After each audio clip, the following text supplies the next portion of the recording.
again. It's William. I'd like to outdoors. And the past few weeks, I've been reviewing some of the commands of Christ. The commands that he gave his disciples while he was walking the earth before he left. And last week, we reviewed rejoice. How we should be willing to rejoice because we're being tested, because we're being persecuted for the sake of the gospel. And this week, because we passed the test of persecution and reviling, we should let our light shine. And that's the command we're going to be going over this time, is let your light shine, as Jesus commanded his disciples in Matthew chapter 5. And before I get into the scriptures and discussing a little bit about them, I'm going to go ahead and get a burn going so that we can get that done.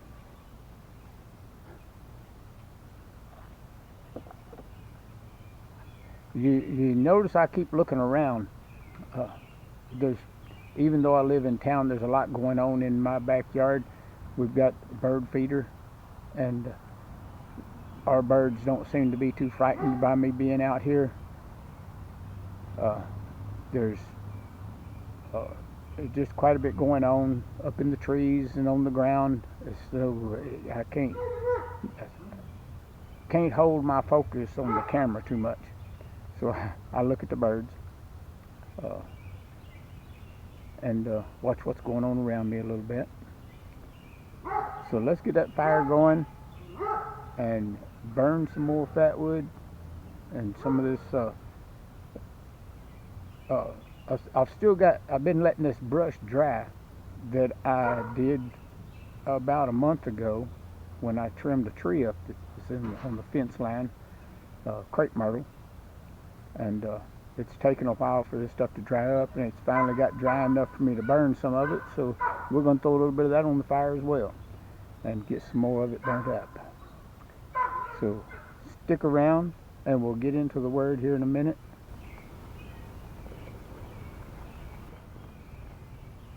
All right, let's get our usual thing going.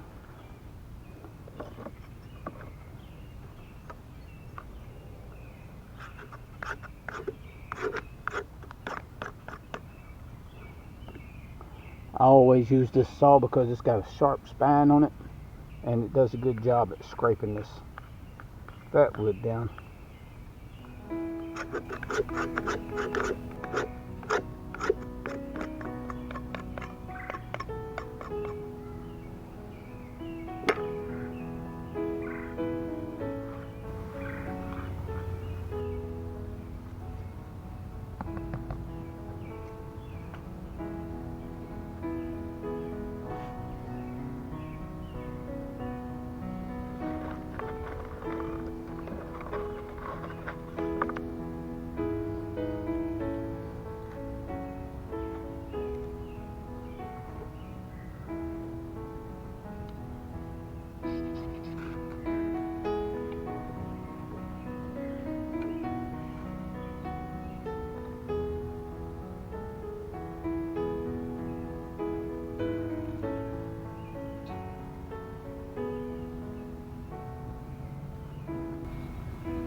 Okay, that burn's going. So let's get into a little bit of the Word.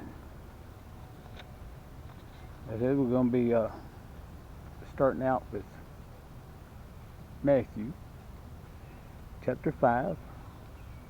I'm going to use verses 14 through 16. It's that point where Jesus was teaching about his disciples being salt and light. And we're going to be talking more about the light part, beginning with verse 14. You are the light of the world, like a city on a hilltop that cannot be hidden. I believe he's saying that we're not supposed to hide ourselves from the world around us. We're supposed to be seen, just like a city, like he said, a city on a hilltop. We're not supposed to be hidden. No one lights a lamp and then puts it under a basket. Instead, a lamp is placed on a stand where it gives light to everyone in the house. In the same way, let your good deeds shine out for all to see, so that everyone will praise your heavenly Father. See, he said, so that everyone will praise your heavenly Father. If you let your good deeds shine for all to see, you're not supposed to be doing them so that you will shine. It's so that God will shine because of Christ in you.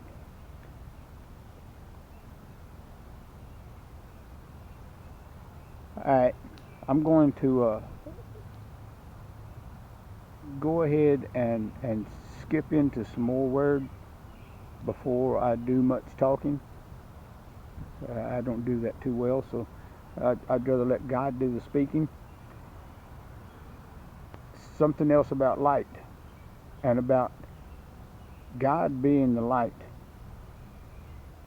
that shines not only for us but through us, all around us, the light that guides us. Exodus chapter 13.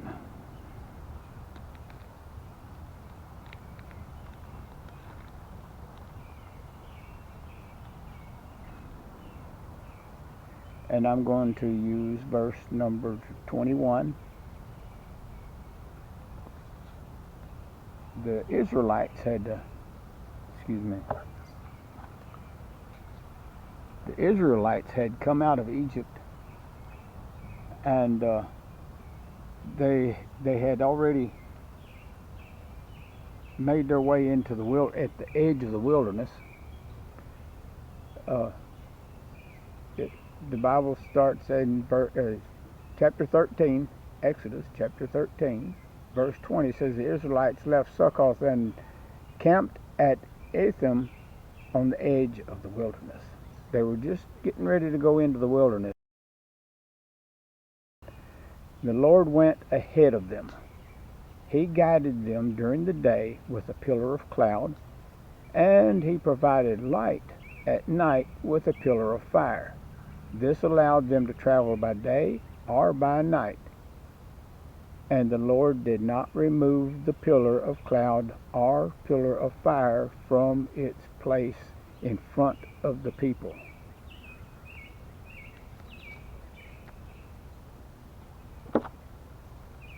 See, he didn't remove the light from the people then. And as Jesus said, we are the light of the world. So we're not supposed to remove our light, like hiding it under a basket, from the world around us.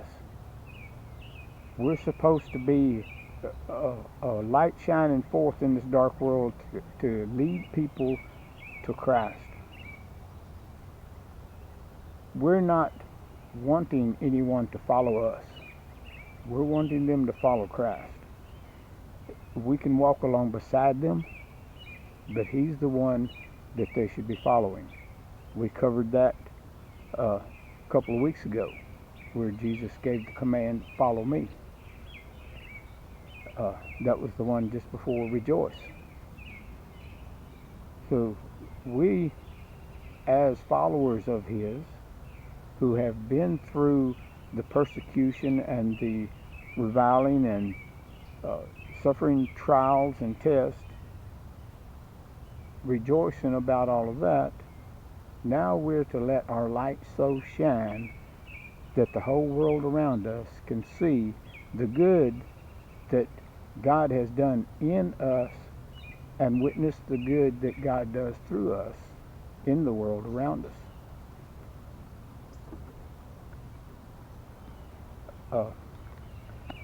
The Apostle Paul also talked about light, people being light. In Philippians, we'll go to chapter 2.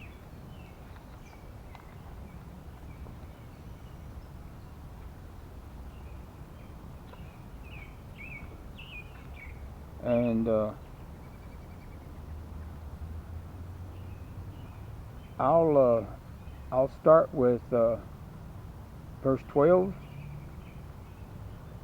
and we will go through verse 15. That's Philippians chapter 2, verses 12 through 15. Dear friends, you always followed my instructions when I was with you, and now that I am away, it is even more important.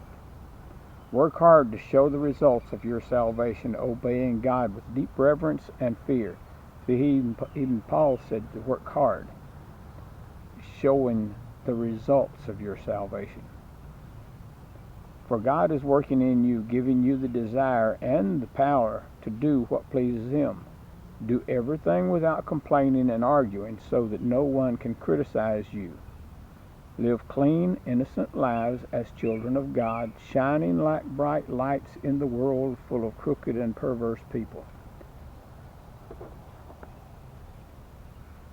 I think that the way the world is today, it doesn't take much light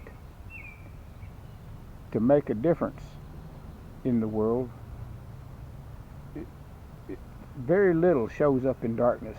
You don't need a whole lot of light to show up in a dark place. But the brighter the light, the more attraction you become. Like when I talked about a couple weeks ago about when Jesus commanded Peter and Andrew to follow him,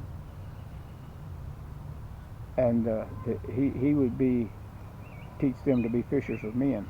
Well, I talked about using lights to fish with. When me and my brother-in-law would go shrimping, we used lights to attract the shrimp up close to where we could get them. And that's the same principle with letting our light so shine in this dark world that we would be an attractant, because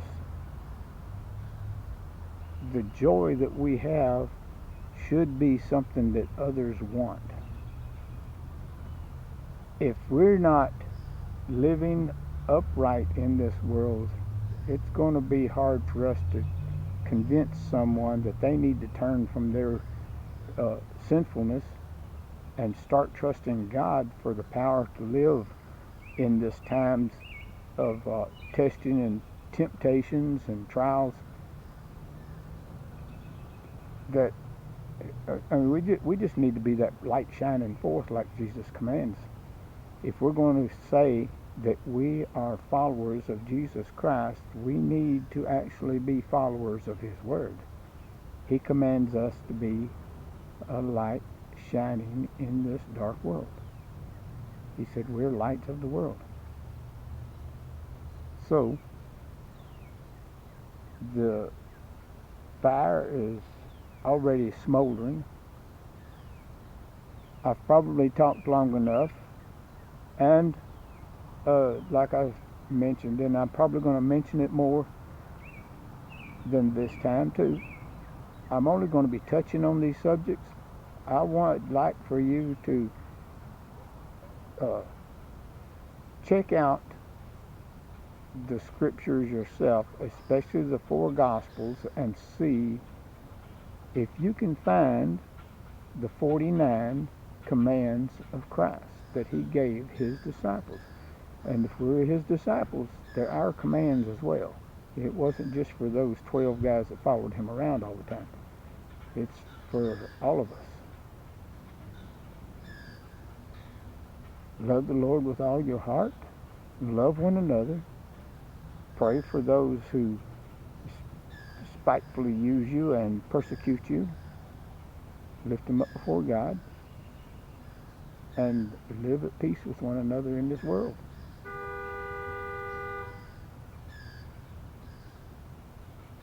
And as that horn sounds, be a light that all can see, not only something that they can hear. God be with you.